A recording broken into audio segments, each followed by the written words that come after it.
Assalamualaikum warahmatullahi wabarakatuh. Perkenalkan, nama saya Risalah Karima Amirul Hayati dari kelas 11 IPS 1 SMAN 28 Jakarta. Nah teman-teman, untuk memenuhi tugas portofolio sejarah minat kali ini, saya akan membahas salah satu gerakan atau gagasan yang pernah berdiri di Mesir dan aktif dalam gerakan kemerdekaan Mesir. Nah, nama gagasan ini adalah Pan-Islamisme. Jadi dalam podcast kali ini saya akan membahas tentang Pan-Islamisme.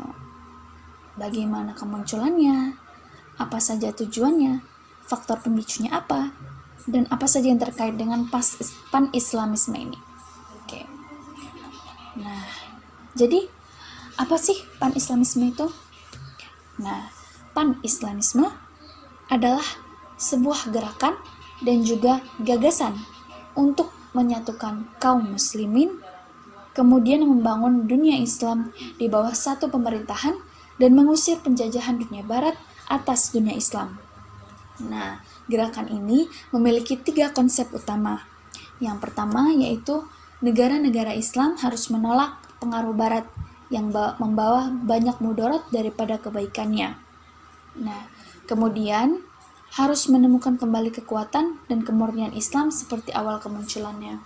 Jadi, ketika datang penjajahan barat ke negeri Mesir, banyak nilai-nilai dari para penjajah itu yang tidak sesuai dengan ajaran Islam. Nah, jadi semakin lunturlah nilai-nilai agama Islam di sana, sehingga salah satu konsep utama dari gerakan ini yaitu untuk menemukan kembali kekuatan dan kemurnian Islam seperti awal kemunculannya, yaitu pada zaman Nabi Muhammad dan para khalifah setelahnya. Itu. Nah, dan yang ketiga yaitu gerakan ini harus sejalan dengan persatuan seluruh negara Islam di bawah kekhalifahan. Nah, bagaimana sih awal munculnya dari gerakan ini? Nah, Pan-Islamisme itu adalah paham politik yang lahir pada saat Perang Dunia Kedua, yaitu pada bulan April 1936. Nah, paham ini lahir dari paham yang tertulis dalam buku Al-A'mal Al-Kamilah dari Jamal al-Din Al-Afghani. Kemudian berkembang menjadi gerakan perjuangan untuk mempersatukan umat Islam di bawah satu negara Islam yang umumnya disebut kekhalifahan. Nah, dalam Pan-Islamisme ini, tujuan kemerdekaan bangsa Arab sebagai budaya Arab, sebagai satu umat Islam tanpa memandang etnis. Nah, gagasan Pan-Islamisme ini lahir atas pemikiran Al-Jamaluddin Al-Afghani. Nah, jadi ceritanya saat itu Jamaluddin sedang berada di Mesir, ya. Nah, ia melihat betapa miskinnya negara itu. Kemudian merasa aneh dengan kondisi Mesir yang sangat gersang. Padahal tanahnya kan subur dan kaya, ya waktu itu.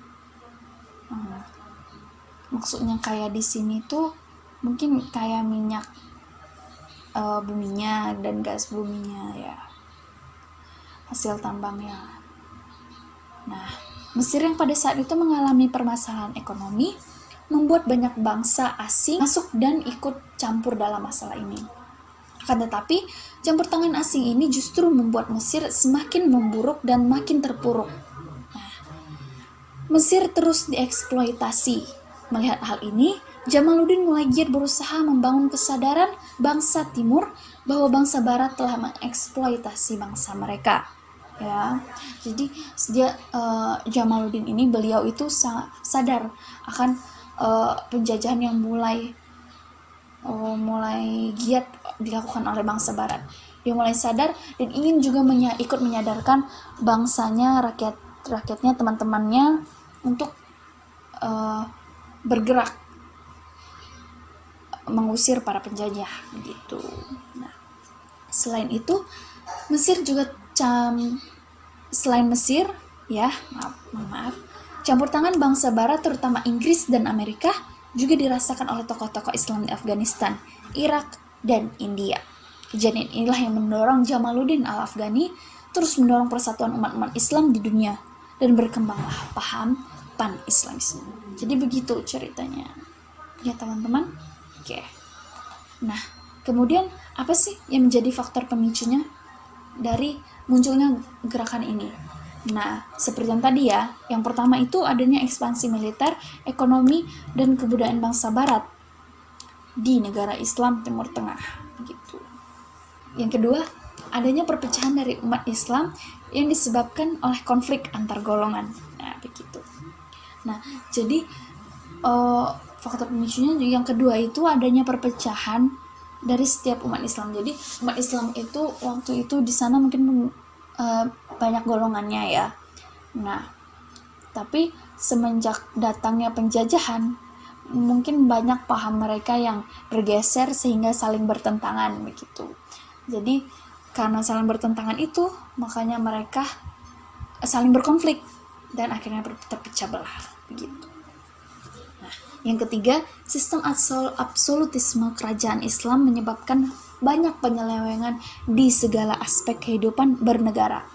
Nah, jadi ya teman-teman, yang namanya sistem pemerintahan yang absolut pasti menyebabkan banyak penyelewengan. Ya namanya manusia kalau dikasih kekuasaan itu, apalagi yang sampai mutlak gitu ya, pasti bakal banyak melakukan penyelewengan lah di sana sini di negaranya gitu. Nah, kemudian yang terakhir yaitu perkembangan intelektual umat Islam yang lambat karena cenderung tertutup terhadap perkembangan zaman. Ya, wajar karena waktu itu kan umat Islam lagi mundur-mundurnya ya, setelah perang salib dan kemudian mereka kalah, terus tentu peradaban yang tercipta itu tentunya makin jatuh. Nah, karena kan kalah dalam perang salib waktu itu. Ya, peradabannya makin jatuh, mereka semakin tidak terdidik dan semakin tertinggal. Ya, sehingga mereka hanya berpegang teguh pada agama mereka sendiri. Mereka hanya mempelajari tentang fikih agama begitu. Mereka tidak mempelajari tentang ilmu-ilmu seperti syariah ataupun keilmuan astronomi dan lainnya, ya begitu. Sehingga dengan perkembangan budaya barat, teknologi barat dan waktu itu mereka tolak ya. Karena mereka juga seperti tertutup lah gitu cerita. Baik, kita lanjut ke tujuan dari gerakan ini. Apa sih sebenarnya tujuan dari gerakan ini? Nah, yang pertama itu menghapuskan penjajahan bangsa barat terhadap umat Islam. Ya, pastinya gerakan ini dibentuk itu kan awalnya karena penjajahan barat datang. Nah, jadi tujuannya itu menghapuskan penjajahan bangsa barat terhadap negara Islam atau umat Islam. Oke. Nah, yang kedua, menghilangkan sifat kesukuan dan golongan untuk mempersatukan umat Islam. Jadi ini seperti menasionalisasi setiap gerakan kesukuan yang ingin memerdekakan Mesir, kemudian dipersatukan. Itu namanya seperti nasionalisme, seperti di Indonesia. Ya, yang waktu itu gerakannya bersifat kesukuan, akhirnya dipersatukan dalam wadah nasionalisme, begitu. Nah, yang ketiga, membangkitkan solidaritas antar umat Islam yang senasib dan membangkitkan solidaritas antar umat Islam yang senasib karena dominasi bangsa Barat. Jadi waktu itu banyak umat Islam yang sengsara karena akibat terjajah oleh bangsa Barat. Ya, terjajahnya itu nggak hanya cuma ekonomi, politik, ya, tapi secara pendidikan dan kebudayaan juga banyak hal mereka, secara keamanan gitu. Nah, kemudian membangun sebuah sistem pemerintahan khalifah untuk memajukan peradaban Islam. Jadi nggak seperti membuat pemerintahan sendiri atau negara Islam itu. ya mempersatukan seluruh negara Islam lah, umat Islam yang ada di dunia. Nah, kemudian kita membahas apa sih inti atau isi dari gerakan ini. Nah, isi dari gerakan ini terkandung dalam teori pembaruan yang diprakarsai oleh Jamaluddin Al-Afghani, itu pendiri gerakan ini sendiri. Nah, yang pertama, Islam adalah agama yang sesuai untuk semua bangsa dan zaman. Nah, jadi itu tergantung bagaimana kita menanggapi, bagaimana kita menerapkan ajaran Islam ini dalam kehidupan kita sehari-hari. Memang konsepnya Islam itu memang sesuai untuk semua bangsa dan semua keadaan zaman. Nah, tapi kan kadang ada yang kita penerapannya kolot gitu ya, dalam kolot ya. Jadi kita seperti stuck gitu aja gitu loh, nggak mengikuti kemajuan zaman begitu. Nah, jadi Islam ini ajarannya sendiri memang sesuai dengan semua bangsa dan semua zaman ya, gitu teman-teman. Kemudian yang kedua, kemunduran umat Islam adalah karena umat Islam telah meninggalkan ajaran Islam sesungguhnya. Nah, sudah karena ditinggalkan ajaran Islam yang sesungguhnya itu, kalau dalam itu bisa karena individunya sendiri juga, dan ada faktor eksternalnya, itu karena penjajahan lah pastinya ya. Banyak konsep-konsep pemikiran orang-orang barat itu yang dimasukkan dalam pemikiran Islam, dalam konsep ajaran Islam. Jadi banyak yang bergeser lah nilai-nilai ajaran Islam itu sendiri ya. Nah, kemudian yang ketiga itu pemahaman terhadap qada dan qadar dirusak oleh sebagian ulama. Kemudian yang keempat, kemunduran umat Islam di akhir zaman akibat pemahaman yang keliru terhadap hadis Nabi. Nah, jadi seperti zaman inilah ya, banyak sudah pemahaman terhadap agama kita sendiri, agama Islam sendiri yang sudah keliru terhadap. Nah, karena kan pemahaman yang keliru terhadap hadis Nabi. Nah, jadi banyak hadis Nabi ini yang tidak sesuai dengan ajaran Islam itu sendiri. Artinya banyak yang mulai dilencengkan oleh para ulama dulu, karena mungkin mereka ada kepentingan di balik situ, atau ya apa sajalah alasannya, yang pasti sudah dilencengkan, makanya tidak sesuai dengan ajaran Islam itu sendiri. Nah, kemudian yang terakhir, jalan keluarnya adalah melenyapkan pengertian yang salah dan kembali kepada ajaran Islam yang sesungguhnya, begitu. Jadi yang namanya apapun ya, kalau sudah salah atau sudah dipalsukan, dilencengkan, ya memang harus kembali kepada yang sesungguhnya, yang sebenarnya, begitu. Begitu juga ketika ajaran Islam ini sudah dilencengkan lah nilai-nilainya, nilai norma-normanya, ya memang begitu, harus kembali kepada ajaran yang sesungguhnya. Di mana? Ya dalam Al-Quran, hadis Nabi. Nah, hadis Nabi ini juga harus yang benar, harus yang sesuai dengan ajaran Islam itu sendiri, jangan yang melenceng. Nah, teman-teman, saya punya kabar bagus nih. Nah, jadi pan-islamisme ini ternyata pernah masuk ke Indonesia loh. Gimana ya caranya ya? Ya, ini saya kasih tahu ya. Nah, pan-islamisme ini masuk ke Indonesia pada tahun 1924. Nah, kemudian berkembang menjadi partai yang berjuang bagi kemerdekaan bangsa melalui jalan-jalan Islam pastinya. Nah, partai yang pernah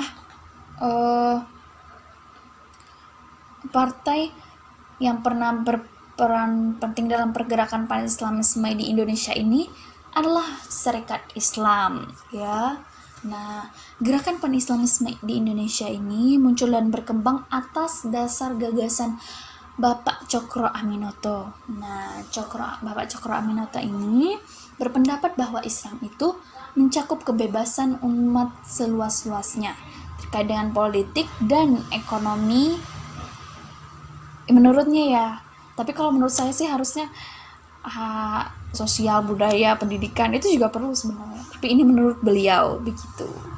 Hanya dalam kebebasan umat seluas-luasnya terkait dengan politik dan ekonomi begitu. Ya.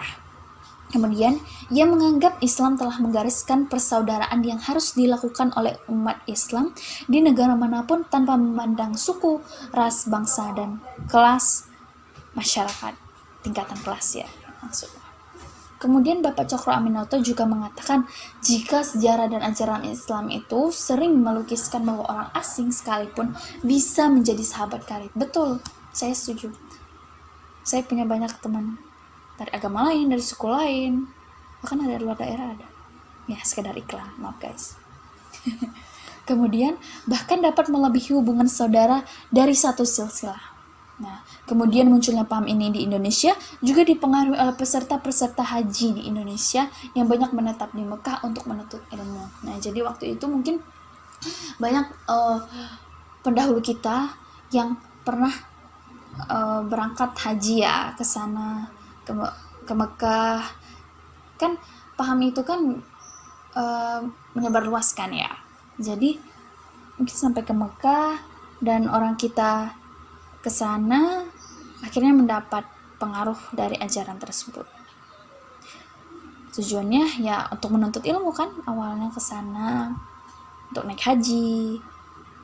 Ya pahamnya bagus sih. Oke.